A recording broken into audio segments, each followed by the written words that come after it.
Wake up a little earlier, go to sleep a little bit later, and you can literally achieve anything you want to. I am a 9 high school, 4-time convicted violent felon who had no business doing what I'm doing right now. So I got chastised by my team because a couple months ago we got zoned audio in the office, and every time I come in I turn on the iPad, but sometimes I'm not here when they are, right? So I'm like, you guys, you got to be responsible for turning on the music, so it's not like a Morgan here, right? Exactly. And, here's the iPad password or whatever, and they thought it was outrageous that I had Pandora, and I'm like, well, guys. I'm like, I have Spotify, I have Apple Music. I think I have 4 subscriptions to Apple Music because, like, I get a phone, I get my daughter a phone. They're like, "Oh, you get a free Apple Music subscription," and then once every 3, yeah, right. So I was like, guys, I'm like, I have like 17 years of curation of this algorithm. You can't just get me off this platform, right? Because like this morning I come in and I throw on Pandora and it's like Nipsey Hussle grinding all my life, Lil Wayne hustling music, and I'm just like, yeah, I'm like, it's 5:37 a.m. We're getting after it today. Yeah. Today's the fucking day. Happy birthday, dude. Thank you, brother. I appreciate it, man. Yeah. Thank you. How old are you?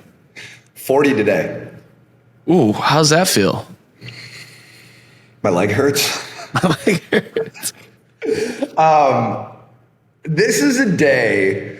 I'm glad I could spend my morning with you, my friend. I'll put it that way. I have been thinking about this day all year. I'll be dead honest. Like, I am not the biggest planner in the world. Like, I'm a doer, and I have been thinking about this next chapter of my life for the entire year. And I was talking to the man upstairs last night, and I was just like, just very thankful that I made it to today. Yeah, we're gonna talk more about that in just a moment. Yeah, we will. But first, thank you for coming. Thank you for sharing your birthday with myself, the audience. That's incredible. I've been looking forward to this for about a week, this specific day, since we said it. So shout out to the team at Roofer. Listen, guys, you need instant roof quotes, clean and pristine proposals, which will give your prospects no choice but to buy from you. CRM, I mean, they got everything. There's a link down in the description. Pound that thing, all right? And then they'll know I sent you, and they'll be like, Mike, good job. But you'll be happy that you did. So you're talking to the man upstairs, and you're thankful you made it to this. I found in life, like, everyone talks about gratitude. Gratitude. You got to be grateful. And I found inherently, and I don't know if this is humans in general or if this is just a Mike Stearns thing, but a lot of the times, no matter how intentional I feel like I'm being, no matter how much I say, I'm grateful, I always, at different points in my life, I've had really hard times feeling that, right? Like feeling grateful. You ever get stuck in that loop? Not lately. Not for a couple of years. Yeah. I used to a lot. Yeah. Gratitude was something I used to compare to like something that's really hard for me to do is meditate. Like I could go run 20 miles right now. I could go work out for 3 hours. I could go do whatever. That's not as hard to me. Meditation, I would compare to the practice of gratitude because it doesn't come to me naturally. I naturally, growing up, lifestyle, just depending on myself to a fault through my life. I found that one of the muscles that was the hardest for me to train was just being grateful, because I always used to say, Mike, like, I'm a problem solver. Like, I don't look at what's good. I find what's bad and I fix that shit. And like, it's not the way to live. There's, I had a friend of mine tell me once, you always talk about stop and smell the roses. How about just realize the flowers are growing? Like, how about just take a step back and realize, like, it's very easy, especially for entrepreneurs, especially for business owners. Like, we put so much on our plate, dude. I will be going 17 years into my career. I remember people saying that shit back in my 20s. I'm like, God damn, dude, you're old. And being 17 years deep into this stuff now, you learn a lot about yourself, but the people that I've been around that I consider successful, they do a good job of recognizing the good that's going on around them. And I think that can be very difficult for some of us. I have taken it upon myself. I really focus on that every day. Just saying thank you. Just looking around. What's that? The meme? It's like if you look at, where you were 10 years ago and where you're at now, you're probably closer to where you want to be than when you started. Put a timeline to it, right? 10 years, 5 years, whatever it is. Yeah. I contemplate that a lot during the day. And just remind myself, very thankful. It's like a paradox, right? Because the same thing that helps you be successful or makes you great or different in your career is the same thing that if you don't put a pin at it at times, it makes it almost impossible for you to enjoy the wins, the victories, the goals that you hit, right? Because it's okay, we did that. We ran 13.1. Now we got to get to 26.2. Well, now I got to run a fucking ultra. Did that. Okay, what's that Ironman looking like? How many miles is that swimming? By the way, you can try to get me to swim 2 miles. We're going to have a real problem. Send help. Okay. Do you know that I was a really, really, really good swimmer up until 9th grade? And what happened in 9th grade? All right, boys, time to shave your legs and wear more Speedos. And I was like, I want to go chase some girls, I think, rather than... Oh, you weren't with the shits, huh? It was an ego thing. That's another thing we got to tuck away as we get older. But I just remember being like, I'd rather smoke weed and do ratchet shit with my friends than... It's way more fun. Than show up at 4:30 in the morning for swim practice. I was on a swim team with this guy, Tom Melchow, it's hard to compare him to Michael Phelps, but if you look up Tom Melchow, if you get bored at night and are Googling swimming, I was on his relay team. He was in 9th grade. I was in 4th, and that was a big thing that I had made it to the relay team. Could have been a little prodigy, but I took another road to get here today. Look at you now, thriving. Hey, I have my moments. Can you swim 2 miles, or? I was going to start training for an Ironman a year and a half ago when I couldn't spell Ironman. I didn't know exactly what went into it. And I got with this coach. He's like, all right, so 4.5 hours a day we're going to be training. And I was like, I kind of have a business to run. I think I've never ran a marathon, and I think that's what's calling me now. I'm going to knock a marathon out early next year probably, and then dial in more. It's talking about being grateful and thankful. I'm fortunate going into 2026. We're going to be spending a lot more time down here in beautiful Puerto Rico, and I'm going to lock in. I'm going to train for something real hard. Yeah, I woke up today to ice sheets everywhere. Went to turn on my windshield wipers, I know that noise all too well. I gave myself a 40th birthday present. I'm not big on presents. I'm not big on celebrations, big birthday parties, that type of thing. But this year I gave myself a present. I told myself, never again. I've done it 39 times. Never again, my friend, will I do another winter in the state of Minnesota. Ever. Yeah, I mean, it's brutal when you walk outside and it's 29 degrees, there's ice everywhere, and gray skies all day. Freezing. Yeah, it's just... I'll be back in Minnesota during the winter for my T-Wolves every now and then, but a full winter, I'm going to do my best to never have to spend a full winter in Minnesota. So was there... Going from understanding the concept of gratitude to actually feeling grateful, what did you do to bridge that gap? Was there a certain thing that happened? Was there a moment in time where you're like, fuck? I stopped drinking. It'll be 4 years in end of March, beginning of April sometime next Congrats, year. man. I don't have thank you. Thank you very much. It was a big moment, big decision. I think that the minutes that you get to spend with yourself prepare you for the world, and they prepare the world for you. And in gratitude, I wake up really early every day. And I spend time with myself, and I think about some of the things I'm grateful for. You know what I don't think about is some of the things like I'm not big on like regrets or looking back on things or feeling, like, oh, this shoulda, this coulda. That Gap in the Gain book really helped me out. What was it, 5-6 years ago when I read it, kind of lived by that concept. But in the practice of gratitude, it's where I go to spending that time by yourself. It's just taking some minutes and really it's so easy to go fast.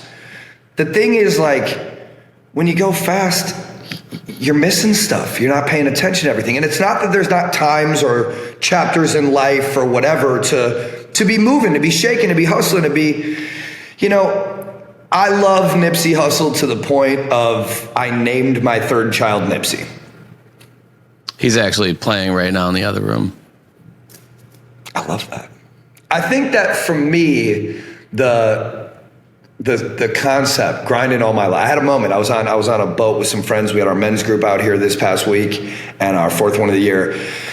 And I just had a moment, man. I was sitting on a yacht with some of my best friends in the world, listening to Nipsey Hussle out on an island in Puerto Rico, and I was like, well, Dave, if you never really thought that you were getting to a point where you could pinch yourself and say you made it, just soak this in real quick, because there's people that'll never get to do this in their lives. That are people that'll never, it's not make it. It's not the money. Everyone can go make some money and set up a thing and do whatever. But for me, it wasn't necessarily about just being in that, dropping that pin physically in the world and being there. It was like, I'm just very grateful for really, Mike, the decision I made, coming up on 4 years ago, and what that's allowed me to do with my relationship with my wife, my relationship with my family, the way that I approach leadership and management.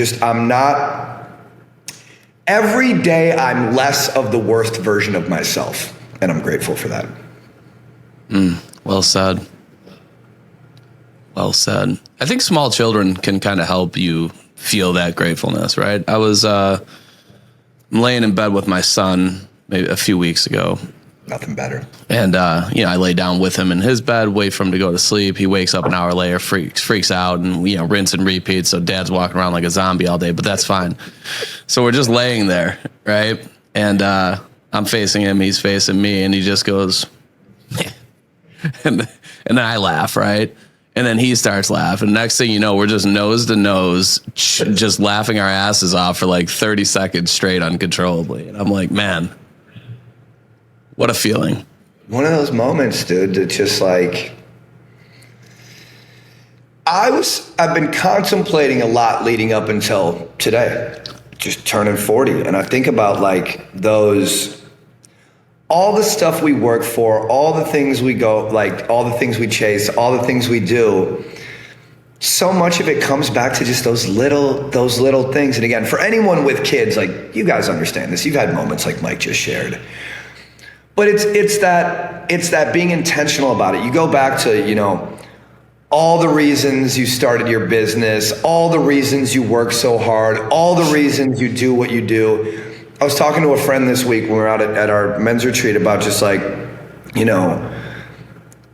early in our careers, we think a lot about success, about the money part, I can buy this thing, I can grow, I can get the watch I've wanted forever, I can buy this vacation for my family. But when it comes down to it, at least what I've been thinking about lately, there's a lot of people that never have any financial means ever, and go to just other parts of the world where they're never even exposed to it. That's not the definition of happy, the pursuit of happiness. The definition of success has nothing to do with anything financial.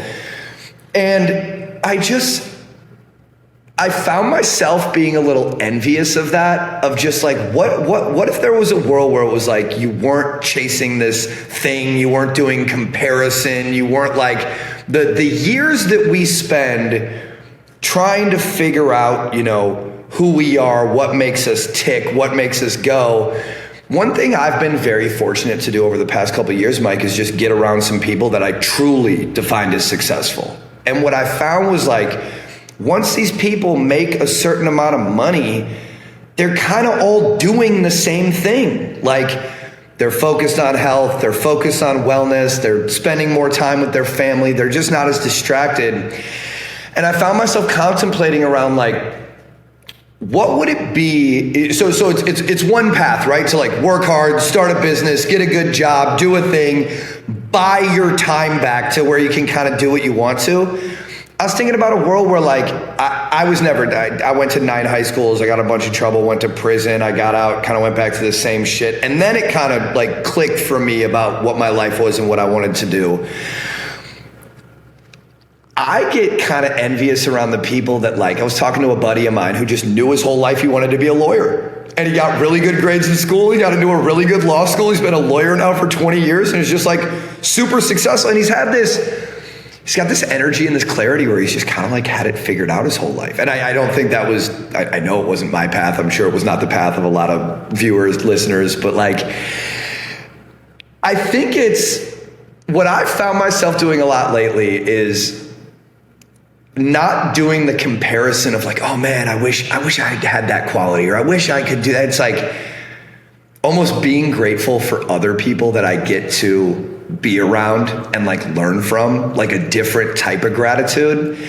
It's funny, man, like the people that I talk about that I'm in my men's group with, I'm really excited for next year. We're doing some cool stuff with that. But like the people that are some of my best friends in the world now are people that I like years ago, unless I met him in a Delta Lounge, like I never would have talked to, I never would have been introduced to. And like one of my best friends in the world, Stan, he's patent attorney of the year. Stan will be 60 next year.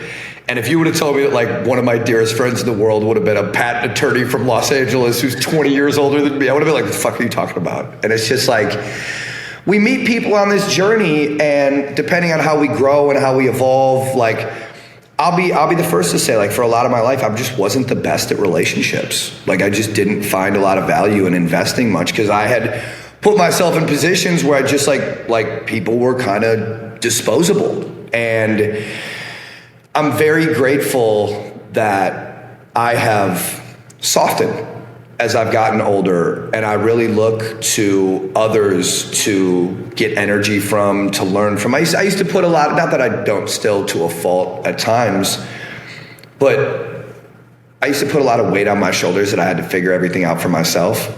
And in getting a little bit older, I find myself now like being a little bit more vulnerable and going to others to learn, to grow. Like it's not just me. I don't have to figure it all out on my own. And I let my ego get in the way of that for a long time. Yeah, what's the saying? Comparison's the thief of joy.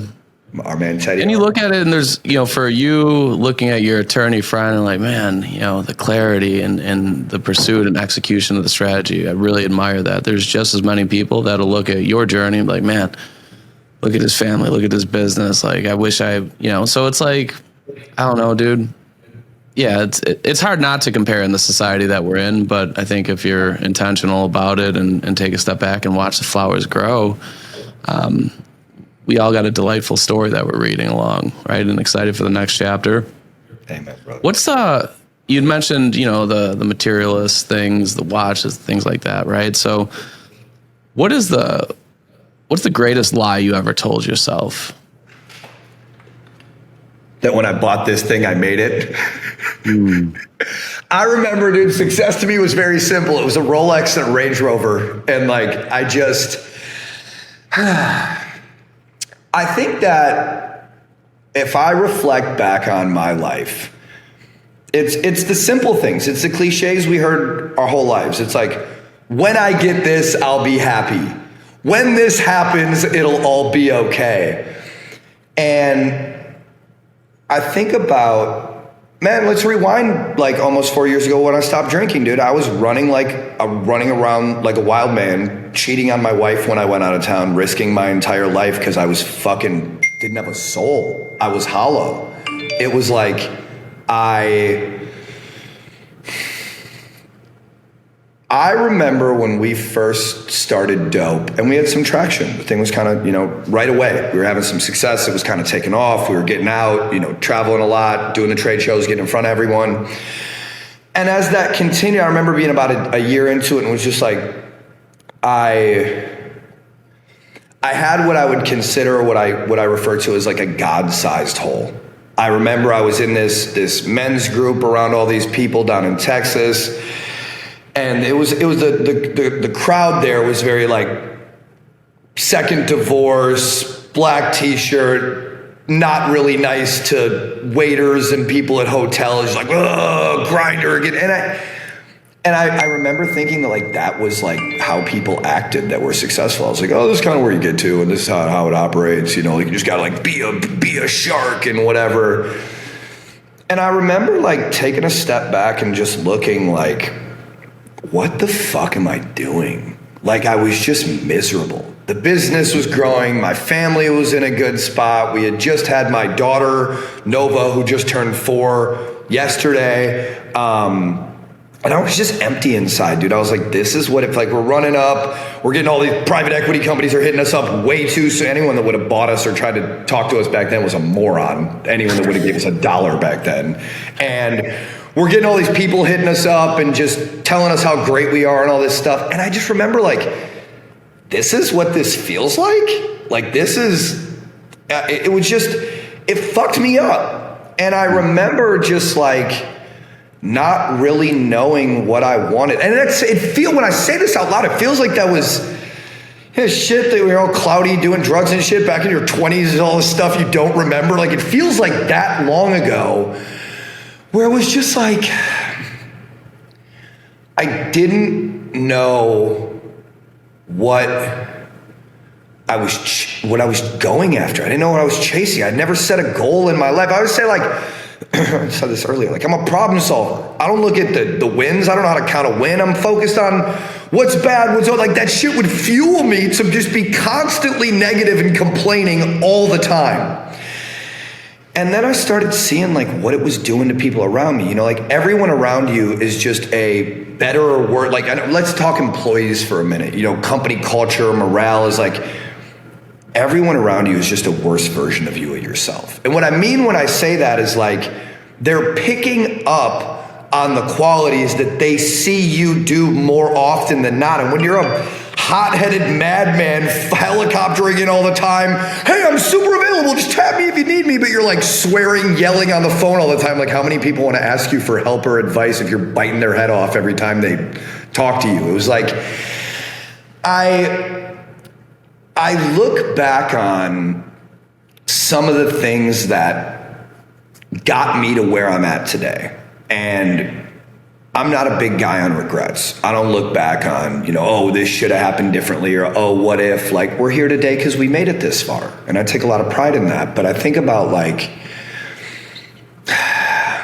it's important. It's important for me. I think about a lot, like, what version of yourself do you give to people, especially the people that depend on you? And I think a lot about, like, the little work that you do every day, the reflections, I'm not saying everyone's got to get on some hippie woo-woo meditating, anything like that. But it's so important to know like the energy you bring to something. And Mike, you're a very captivating, high energy guy. Like you know what you do when you walk into a room. It's like,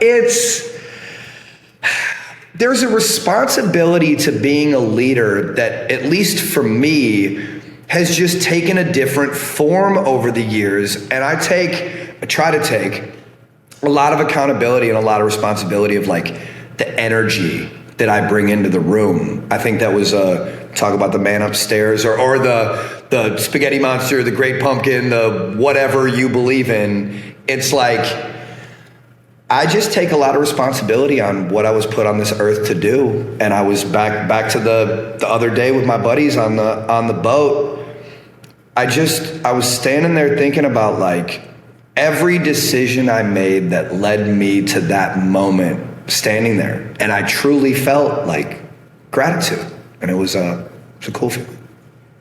Love that. Yeah, it's funny. I had your answer to my question, like, what's the greatest lie you told yourself? And we have a Teach It Tuesday where the team gets together and, we teach each other something about ourselves or facts or, their job. And that was my facet of Teach It Tuesday. I was like, just want to remind you guys, like, the greatest lie we tell ourselves is probably got to be 100%. Once I do X, then Y, right? Once I get this new apartment, then I'm going to be happy. Once I pay off my student loans, I'm going to be less stressed. I've fallen for that shit 1,000 times in my life and still do sometimes, right? And I catch myself. I'm better situationally at catching myself. And like, you've read this book before. And for someone who prides himself on being like rational and logical, the fact that I still fall for that shit sometimes and get like, start down that path is crazy to me. But it's really interesting because you'll find, I think, and you watching this, you listening, I'm sure you felt this too. It's like you've never actually felt the way you thought you would feel once you did X, Y, or Z. You just don't. And if you do, you feel that way for, 47 hours. And then you're right back to, you get that, you got that Rolex that you were aspiring for 10 years, 20 years. And it's like, dude, fuck it. You're walking through the airport. You're like, and excuse me, anyone got the time? Yeah. It's but and then a week later or 2 weeks later or whatever, month. Like, look, it's fascinating because I'm out here and I don't even wear it. I think it's corny because everyone's got that and more out here, and it's like, who am I stuck? I'll like be going to get ready for dinner, put my watch on, like, hold on a second, I don't need to do that here. Like, it's so easy to get, like our man Gucci would say, lost in the sauce. Like, it's just so important to understand what makes you tick and what you're getting after. And I've never been, until we were talking about this before. The role you don't TikTok. Amen. It doesn't. It's like we don't always think about, at least me, setting goals was never my strength. It's just like, what's next? What next? I always got a plan. I'm always visionary to a fault, all that. I had a mantra in 2020 that I carried through 2025. And it was, to have control is to give up all control. It's like, what does that mean? It's not like, oh, just let it happen. Fuck it. Like, we'll see.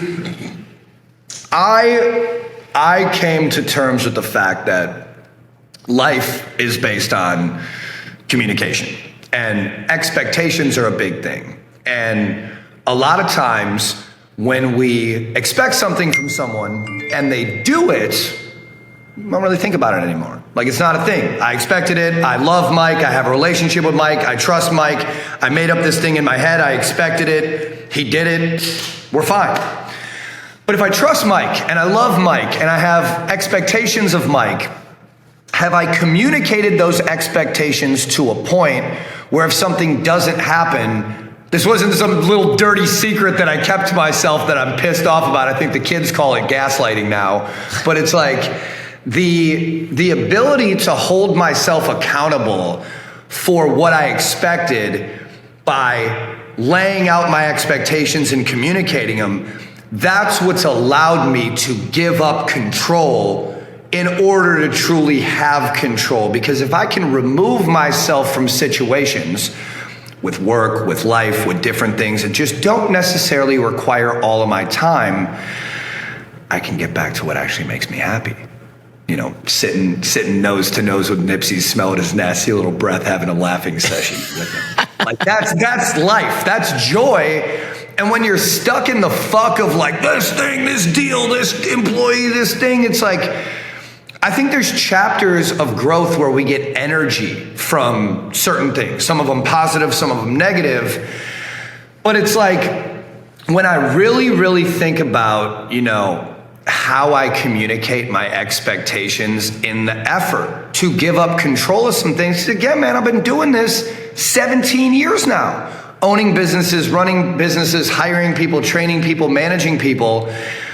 And I don't necessarily think that's what I was put on this earth to do. I think one of the reasons I was put on this earth was to simply show people that I can be an example, just to look at. That if you show up on time, do what you say you're gonna do, don't collect a check till the work is done, and if you collect that money and the work isn't done yet, there's a conversation to have. Go to sleep a little earlier, wake up a little earlier, go to sleep a little bit later, and you can literally achieve anything you want to. I am a 9 high school, 4-time convicted violent felon who had no business doing what I'm doing right now, and I made some decisions, I made some changes. It took me, like most things in life, it took me a little longer than I thought it would take to accomplish some of the things that I wanted to in business, but it's like, dude, I just want to be a beacon of light to people that shows, like, if you get up, get after it, you're a decent person, you do what you say you're going to do, like, you can literally do anything you want to. Couple things there. Be on time. Like, there's not much we can control on this fucking earth, all right? If you tell somebody you're going to be somewhere, make it a point to be there. It's reasonable, and you can control it. You know, and that's not to say that, you know, occasionally, you know, you're not going to be late, but hey, communicate. Shoot a text. By the way, I'm running 4 minutes late. Like, I respect the shit out of that as a person. It's like, okay, you're not a selfish fucking person, and you value my time as much as you value yours, and you understand that my time's worth something, so you're letting me know. Because maybe for that 4 minutes, I got something that I could do. Amen. Be decent. You said something about expectations. And like, my favorite lie that some people, you know, proselytize is, well, I don't have any expectations. Like, what did you expect? Oh, I don't go into anything with expectations. I didn't expect anything from this person. I'm like, that's a fucking lie. Okay. I would. Everybody has some sort of expectation. Yes, it sounds, you know, whatever, benevolent or whatever, like to say, yeah, you know, I don't have expectations. Every relationship that you have, there's expectations, whether it's father to child, husband to wife, wife to husband, employee, employer, employer, employee. There's an expectation, right? So stop saying there's no expectation, guys. And if you want to challenge me on that, I'll bring you on the show. Drop your shit in the comments and we could duke it out.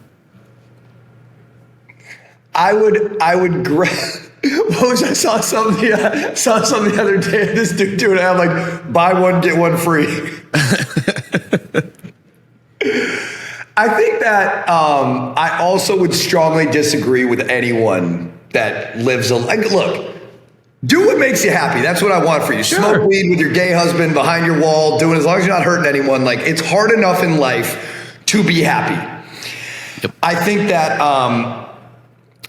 in our different chapters in life, we are open or less open to taking different levels of advice. And usually when we're going through adversity or our back is to the wall, or we see the light come through the clouds, like, oh shit, maybe I don't need to act like every bit of myself right now and I could grow a little.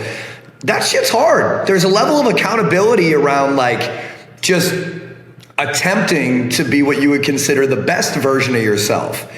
I think that anyone watching or listening to this who goes into something with little or no expectations, I would challenge you to ask yourself what you want. Because if you're happy where you're at, that's fine if you don't expect anything more. I think a lot of the entrepreneurs, business owners, people that I've met, at least in my life, the people that I find are the most fulfilled. Because life isn't all just happiness, right? It's the people that are most fulfilled have things that they're pursuing that take work. They've set some goals that they put themselves in a path. My fifth son is named Kobe, after the greatest. We got a starting 5. Kobe's the greatest, and I, like Kobe, I can't miss. It's when I think about Kobe Bryant, one of the real reasons, like, although all those 3 reasons are real, I promise. Me and Bryn always had an agreement. She could name the girls, I could name the boys. There was no questions around any of it. So I just tried to get, fun with it. But when I think about Kobe Bryant, and one thing that really stood out to me about Kobe and the way he was just the contract he would sign with himself every summer. It's like, this is what I'm doing. He'd print something out of what he was doing. He'd sign it, put it on his wall, and he'd look at it every day. The most simple thing in the world. But it's that, what's the thing? The United States is the only country where they guarantee the pursuit of happiness. And that's a responsibility. Like it's on us to lay out what we want and to do the work required to get after it. And I think for me, it's like, I've said this a couple times on the pod, like I had never really before been a good goal setter. And one thing I'm really proud of, I'm really grateful for, is like, I'm going into 2026 and 2027 and 2028. I've never planned for more than a year in my life, ever. 39 of these never in my life have planned out a whole year, set the thing. Like, I've had some intentions. We do EOS, we got rocks and goals and KPIs and more people that are more responsible for that stuff than I am. But like, I am very grateful that I'm going into next year with more clarity on the goals I have for myself, my team, my life. And I'm giving up some control of some things that I've had my hands on for a very long time in order to go into a next chapter of where I truly believe that I'm headed in my life. Love that. And for anyone that says that they don't have expectations, that's to say that you can walk into any situation and be entirely unfazed with an outcome, right? There'd be no emotional response because you weren't expecting anything. And usually you're gonna have an emotional response when there's either an alignment or a discrepancy between what you wanted out of a particular situation or set of circumstances. So if you're... I think like a lot of times, I think that's just a defense mechanism though.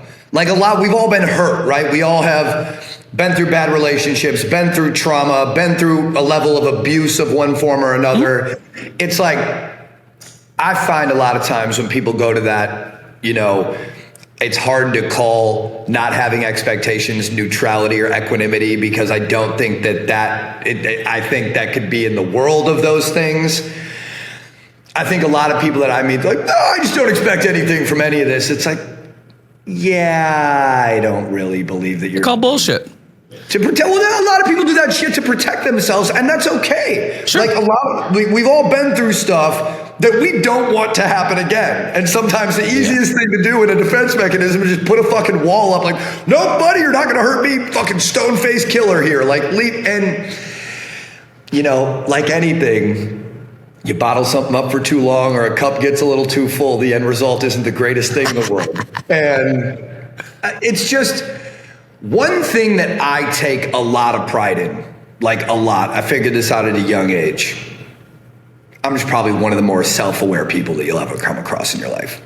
I know who I am. I know how I operate. I know what makes myself tick. And I think for me, being in prison from 21 to right before I turned 25, I believe those are some of the most developmental years in a man's life. I think that me having the opportunity to spend a lot of time by myself in that time, and I don't mean like, dude, I look back, I don't wish prison on anyone, but dude, I was in there having a blast. I was at a loss. I'm in there popping pills, playing poker, having old men get on the phone with girls so they can give me money. Like, just like having fun, but creating a world in something that was just the situation I was in. And I think when I look at like the mentality of taking an approach every day, like, if you can't help that person in the mirror, I promise you something. This is not a feeling, it's a fact. If you can't help that person in the mirror every morning, who else are you gonna help? Like, you gotta be selfish in the work that you do to grow, to get better, to understand who you are, how you operate, what are your triggers, what are the things that make that ginger ale bubble up where when that thing gets here, you are going to be the worst version of yourself. And I think that as you take on the responsibility of, trying to get the stuff, whether the material things, the time back, the growth, all of it, self-awareness with anything in life is key. And I believe, as humbly as I can say it, I have an unfair advantage of being very self-aware. And just as I get older and older, just holding myself accountable for some of the things that, what's the book, what got you here won't get you there? A lot of things, the way that I do, the way that I am, the way that I operate, like, got us to this point. I was talking about the guy that we're promoting to the CEO of Dope Marketing going into next year, about how, like, just what our business needs right now, but it also goes hand in hand with like my life. Like, dude, I've been at this for 17 years. I started my first company 17 years ago, and I've been on the go button has been broken for 17 years. It doesn't turn off. Like, it's always. And it's not that there's not chapters in my life where I'll continue to lean into that, but right now I'm very grateful that I know myself well enough right now in my business and my life and my family to just like, for the first year in my life, I'm committing going into 2026 to have a year of truly like stabilizing and setting a foundation for where we're going to go in the future. I've never taken my foot off the gas with this business, with Dope, since the day we started. And I'm giving myself, I even get a little like, oh, when I say this out loud, it's like I'm giving myself permission to kind of let the foot off the gas a little bit and just set the tone for where we're really going to go in 2027, because I'm running this thing up. Like, I love that for you, man. I'm happy to hear it. And then we'll have to do like a podcast like at the end of Q1 to see like how we thought it was going to go versus how you feel when, probably very different than what I've planned, but we'll see. I'm excited for it. It's funny you mentioned, when you were in prison and playing cards and doing this and doing that, and you're making, life's giving you lemons and you're making lemonade, right? And there's a lot of characteristics I think that are embodied. What's that? Hooch, yeah. I think there's a lot of characteristics at play. It's it's awareness, it's somewhat optimism, it's resilience, right? A lot of, you could, depending on how you look at it, it's like you could shut down and be like, this is terrible, or it's like, I'm gonna make the best of this. Right. I had a conversation, my son yesterday. He loves cars, dude. He turns 2 on Thanksgiving. He sleeps with his cars in his hand. All right. So he's in my living room and he's got 5 cars and he drops one, and then he goes to pick him up and he drops 3. And he's getting all frustrated. And he goes to pick him up again, can only get 4 of them, and he runs to his mom, crying. And I was like, come on, let's figure out how you get the cars. She's like, what are you doing? I was like, he's got to be more resilient. He's got to understand in life that just because he can't get the 5th car, either you find out a way or you be okay with the outcome that you can.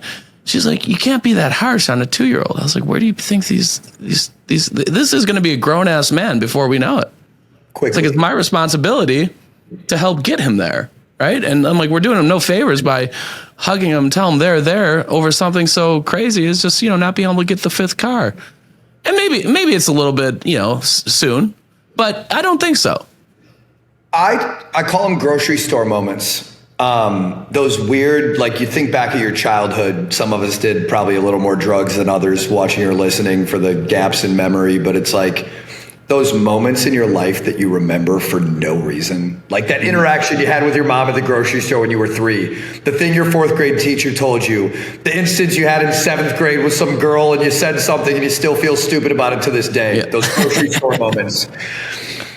We don't know when those occur. Right. And I believe that as a parent, that intentionality, you'll hear a lot of people talk about like, oh, I'm working on putting my phone in the box when I get home, or on Saturdays I don't work, or when I do the things. Where I hold myself accountable is, and this has just been over the past couple of years, my daughter will be 13 in February, and I'm not saying I was the most like on point present father when my daughter, who's going to be 13, is the same age as my littles right now, my 5-year-old, my 4-year-old, my 2-year-old. When you're present in the moment, and this goes beyond parenting, when you're present in the moment, when you're listening instead of waiting to talk, when you're not occupying or going after the dopamine hit of like, what's next, that's when those grocery store moments hit. And whether that's with your children, with your employees, with your friends, with your significant other, when you're present in the moment, you never know what you'll actually see or what will actually come to you. A quick story. So we were out doing, there's this thing called foiling, if anyone's familiar. It's like wake, you can do it a bunch of different ways, but it's like wakeboarding, it's on the water, but they got this fin on the bottom of the thing. And when you do different stuff, you can like raise up and down. It's really cool. And like, by the way, when we do our next podcast, by that, I will be an Olympic foiler. Big foil guy. I'm a big foil guy. I'm out on this boat the other day. We took a dinghy out with some friends before we did the yacht thing, and we're going foiling. And the instructor is this like super like hippie, lived in Puerto Rico for the past 20 years, surfer dude. I swear a little bit when I talk. And I had said fuck like 2 or 3 times. And I could consciously tell it was bothering this guy. Like we were paying, he wasn't gonna say anything. But I caught it like, oh, fucking this thing. Like I'm with my boys, right? We're hanging. I'm not really thinking too hard about it.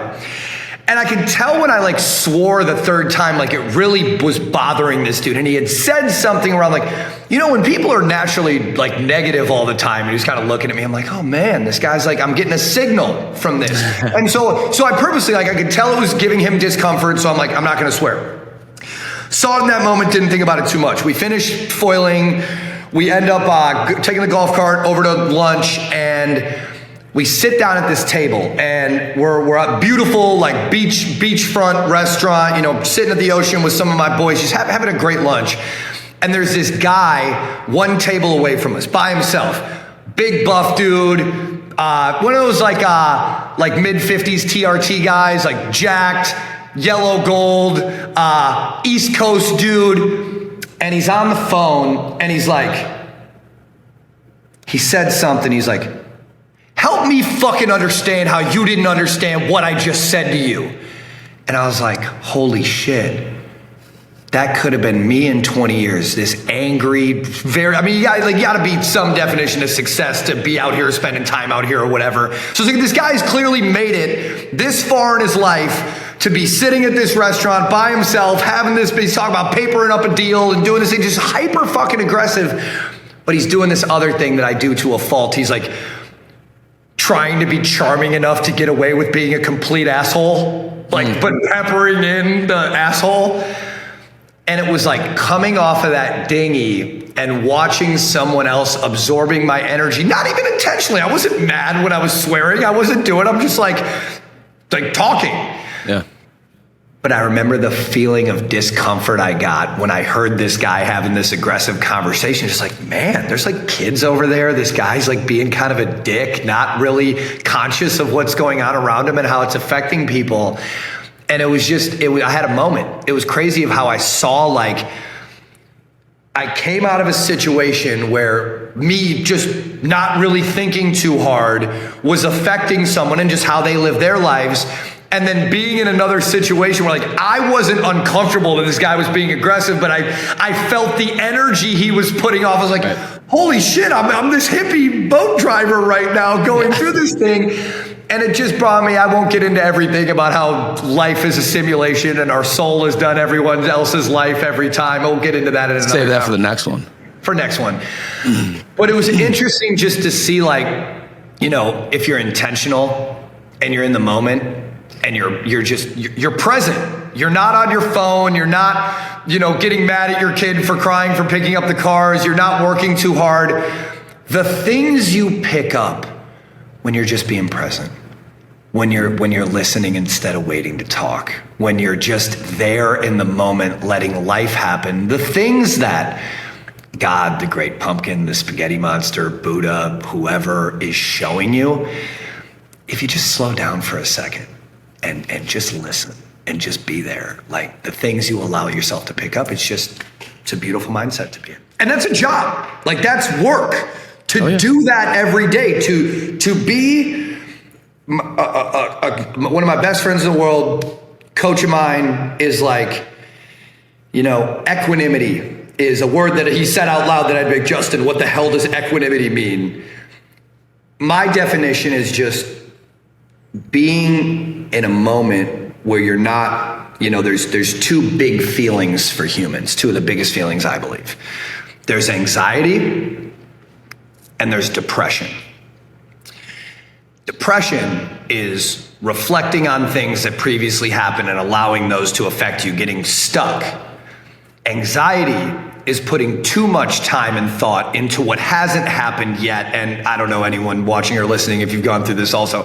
I used to think that was a strength of mine. Like, okay, this thing is going to happen. I'm going to sit around. I'm going to plan out every instance of it. I'm going to think through every single possibility. I'm going to obsess about it because I'm going to be prepared. What I realized was I was actually giving energy and creating things and putting things into the universe that hasn't happened yet and creating all this angst and frustration and all this like, we're like, just sit back, plan it out a little. It's a hedge, right? Yeah, man. You've probably had things happen in the past and we don't know how this is going to play out. So we're going to prepare for everything. All of it. And then 99.9% of the things you prepare for don't happen. So then, fast forward 20 years and you spend 80% of your life, forecasting and planning for something that never happens. But as strong, powerful individuals, like everyone watching or listening to this, I don't think we take enough accountability around how powerful our energy really is and the things we can do with our mind. Go watch. There's a thing floating around with Dana White over the past couple of years he's talking about manifestation, how powerful that shit is, about like truly creating something with your mind and living in that space and allowing it to happen. And I believe what happens with a lot of us is we get so stuck in the fuck around trying to figure everything out versus like taking a step back, creating what we want to happen and just setting the goals to make it work. So many times oh, cool, Dave. Yeah, sounds like good work as you sit out in Puerto Rico on your yacht with your friends about how easy it's like. I think about if I rewind the past 3.5 years, just the work that I've put into truly sitting down and like creating the life that I wanted. I'm not going to say it wasn't hard work, but I was just very, very, very intentional about it. And like, I think that it's so much easier to say because it's not like it happens overnight, but it's like once you make the commitment to just being like, this is what I want to do and this is how I'm going to do it, this is where you get into. You wake up every morning, you sit down, you make your cup of coffee, you sit on the mat in your room, in your whatever, and you just contemplate around like what you want from the day and what you want to do. It goes back to where we started off. Like, what am I grateful for? What are some things that I'm working on right now that I could give some more or some less energy to? Where am I trying to go and why am I trying to do it? And truly like holding myself accountable for that has just been one of the most powerful things that I've ever done. And it's not a overnight flip a switch, do a thing. I really like to work hard. And I think some of the hardest work are the things we hide from. It's easy to grind. It's easy to get after it. It's easy to work long days, long nights because you're pursuing something that you want. I think some of the hardest work is identifying the things that don't come naturally to you and simply putting effort into getting better at them.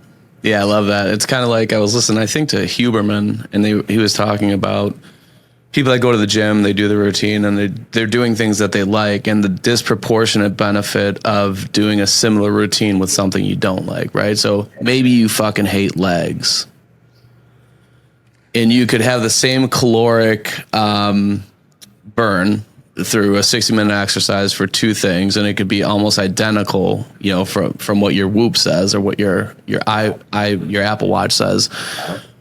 But what it does for your mind, body, and soul, the sense of accomplishment of getting through, and I don't know that it's quantifiable, but I've definitely felt this, right? I don't like running. I've ran a lot. I've ran with you. Actually, it posted in our memories from like 4 years ago when we ran down at RoofCon the other day. And I said, oh, that was a good time. That was a good time. We got to do it again sometime. I'd love to. So when I do a 30, 40, 60-minute run, I feel more accomplished than when I go do 10 rounds on the bag and do a bunch of pull-ups. Amen.